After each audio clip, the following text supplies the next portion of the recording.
Hello everyone, welcome to Vyas IAS. So today is your day 9 of UPSC Mission 2027. So we have a target in the morning. हम लोगों ने target लिया था chapter 8 rural livelihoods का. ठीक है, आप आई होप आप लोगों ने ये टारगेट पूरा किया होगा और आपको ये चैप्टर समझ आया होगा कि किस तरीके से इसमें स्टोरी से आपको ये पूरा चैप्टर समझाया हुआ है.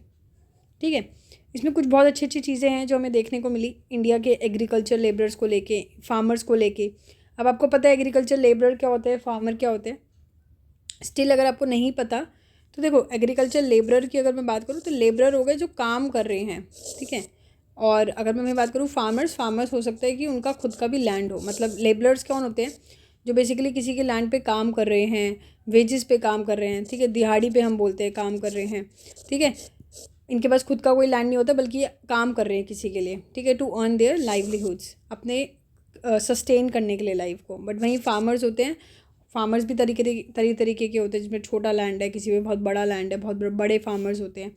तो फार्मर्स बेसिकली उनके पास मोस्टली ऐसा होता है कि खुद का ही लैंड होता है और खुद की सेल्फ प्रोडक्शन और मार्केट्स में बेचने के लिए, इन सब चीज़ों के लिए they are cultivating, they are growing their crops. तो इस तरीके से इसमें हमने देखा इस चैप्टर में किस तरीके से रूरल एरियाज़ में लाइव लोगों की है, कैसे वो डिपेंडेंट है फार्मिंग वगैरह में, क्रॉप्स में, अदर नॉन फार्म एक्टिविटीज़ में. ये सब चीज़ें हमें इसमें देखने को मिली है. अगर हम कुछ डेटा की बात करें, जो डेटा हमें दिखे हैं, जैसे कि nearly 2/5 of all the rural families are agriculture labourers in our country. मतलब 5 में से 2 फैमिली ऐसी है रूरल एरियाज़ में जो क्या है, एग्रीकल्चरल लेबरर्स है, एग्रीकल्चर पे डिपेंडेंट है.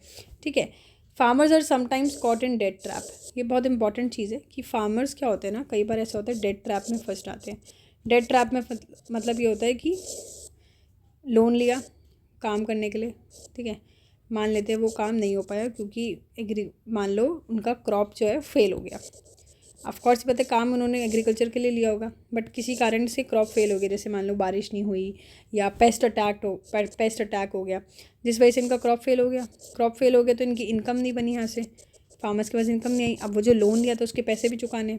अब वो पैसे चुकाने के लिए उन्होंने एक और लोन ले लिया, इसी तरीके से वापस सेम कंडीशन हो जाए, सेम होता रहे.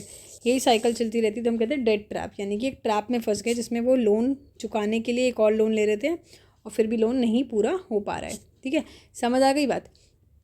तो यही लिखा हुआ है, farmers are sometimes caught in debt trap. It is a situation where someone like farmers are force to take out more loans, ज़्यादा लोन्स लेना to pay off the existing debt. पुराने लोन को पे करने के लिए, x loan को pay करने के लिए एक और लोन ले लिया. तो इसी को कहते हैं, it is a creating a cycle of borrowing that's difficult to break. इसी को बोलते हैं हम डेट ट्रैप. कि डेट ट्रैप में फंस गए, एक लोन को चुकाने के लिए एक और लोन ले लिया, फिर एक और लोन ले लिया, इस तरीके से फंस जाना. ठीक है, many of the people in India are landless. India में आधे से ज़्यादा लोग लैंडलेस हैं. एंड इवन कुछ लोग ऐसे हैं, कुछ फार्मर्स ऐसे हैं, कुछ लोग ऐसे जिनके पास बहुत छोटे छोटे लैंड है. ठीक है, कि वो उनके लिए खुद के लिए सफिशिएंट नहीं होता. अगर इतनी मान लेते हैं कि एन अमाउंट ऑफ प्रोडक्शन कर रहे हैं, an amount of crops grow रहे हैं, तो वो इतने सफिशिएंट है ही नहीं कि वो मार्केट में जाके बेचे. सेल्फ सफिशिएंट ही हो जाते हैं, मतलब खुद के लिए हो जाए वही बहुत है. सेल्फ सफिशिएंट भी इवन नहीं हो पाते हैं कई बार. तो ये इंडिया में काफ़ी चीज़ें देखने को मिलती है. Even if I talk about small farmers, तो जो लैंड उनके पास होता है them is barely enough to meet their needs. जो मैंने अभी आपको बताया, 80% ऑफ द फार्मर्स ऐसे हैं जिनके, जो इस ग्रुप में है कि बहुत छोटे फार्मर्स हैं, इवन खुद की पूर्ति हो जाए वही बहुत है. ठीक है, और बाकी के 20% फार्मर्स की अगर मैं बात करूँ तो वो लोग उनके पास इतने बड़े बड़े लैंड है कि वो लोग इवन जो भी प्रोडक्शन वो कर रहे हैं उसको मार्केट में जाके बेच रहे हैं. तो हो यही रहा है ना कि जो स्मॉल फार्मर्स हैं वो और गरीब हुए जा रहे हैं. क्योंकि उनके पास इतनी कल्टीवेशन हो नहीं रही. बट जो बिग फार्मर्स हैं वो ऑलरेडी इतना बना रहे हैं, मार्केट में भी बेच रहे हैं, तो वो और अमीर होते रहते हैं. तो यही चीज़ देखने को मिलती है. ठीक है, कि गरीब तो और गरीब हो जा रहे हैं और अमीर अमीर हुए जा रहे हैं. ठीक है, समझ आई बात. तो some 20% like large farmers whose produce is also sold in the market. Many of them have started other businesses. जैसे कुछ दुकानें खोल ली, किसी ने मनी लैंड करना शुरू कर दिया क्योंकि इन पे पैसा आ गया ना. तो कई और बिजनेसेस भी करने लग जाते हैं, ट्रेडिंग, स्मॉल फैक्ट्रीज. तो ये सब भी देखने को मिलता है. And if I talk about like कि और कौन सा सोर्स ऑफ इनकम है, तो फार्मिंग के अलावा और भी चीज़ें करते हैं रूरल एरियाज़ में लोग. जैसे कि they depend upon the collection from the forest, woods वगैरह कलेक्ट करना, एनिमल हस्बेंड्री करना, डेयरी प्रोड्यूस करना, फिशिंग वगैरह भी ये लोग करते हैं. वो भी एक like good source of income है. ठीक है, कुछ विलेजेस है सेंट्रल इंडिया में जो फार्मिंग के साथ साथ कलेक्शन भी करते हैं फॉरेस्ट से.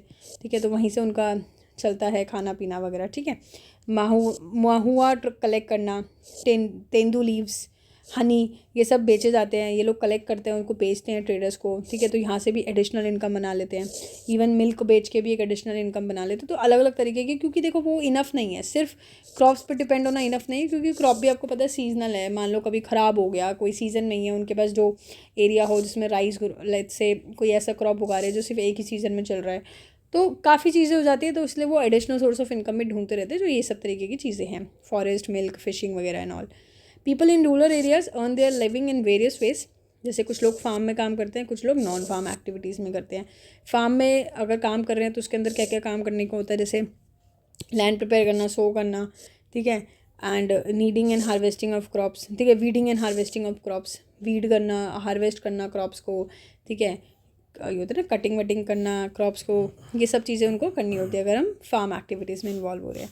सो लोग किस तरीके से सर्वाइव कर पा रहे हैं, किस तरीके से कमा पा रहे हैं, वो डिपेंड करता है कि उनके पास कितना लैंड है। जितना बड़ा लैंड है, कोशिश यही होता है कि उतना ज़्यादा वो कमा सकते हैं, पर जितना ही छोटा लैंड है उतना ही कम वो कमा पाते हैं, ठीक है।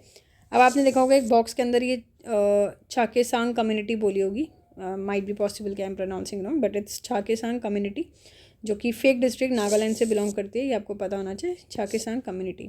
इसी तरीके से हमने फर्स्ट चैप्टर में कम्युनिटी देखी थी चंपेधांग करके, ठीक है, जो जंपिंग गोट्स हमने देखा था उसका, तो वो भी आपको पता होना चाहिए। तो इस तरीके से फेक डिस्ट्रिक्ट नागालैंड की हमने देखी एक चाकेसांग कम्युनिटी। तो यही इस चैप्टर में हम लोगों ने देखा। आपने एक चीज़ और देखी होगी, टेरेस कल्टीवेशन वाली चीज़ें, और एक आपने एक वो देखा होगा, डायग्राम होगा कुछ ऐसा बना होगा जिसमें जनवरी, फरवरी, मार्च लिखा होगा, है ना, फर्स्ट पेज, सेकंड पेज पे ये चैप्टर के। तो उसके लिए हम लोग प्रो लीप में मिलेंगे, क्योंकि उसमें कुछ एक्स्ट्रा चीज़ें मुझे बतानी है जो बुक में भी नहीं है इवन। तो मिलते हैं आपको प्रो लीप सीरीज़ में, जो कि हमारी नेक्स्ट सीरीज़ रहेगी इस चैप्टर की, ठीक है। So see you there, thank you so much.